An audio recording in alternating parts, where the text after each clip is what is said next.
This video describes the new slice parameter per level option for additive operations, now available in Esprit. This function lets you build up a solid with several strategies and parameters, which you can modify depending on the height of the part. In this example, we want to build up this part with several strategies. For instance, a concentric strategy for the base, a zigzag strategy for the square portion, and an external contour strategy with a unidirectional fill pattern for the final portion. First, we need to add the solid to the main subfeature so that we can create the cycle. Now we have access to the flat deposition cycle.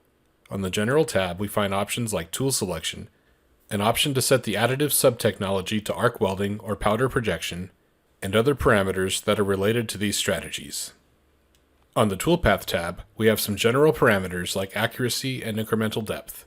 The new layer range parameters let us define slice parameters per defined level. To separate the three types of strategies that we want to apply, we need to define three ranges of slices. To do this, we set up the starting height of each range. In this case, each block is 40 millimeters in height, so the first range starts at 0, then 40, then 80.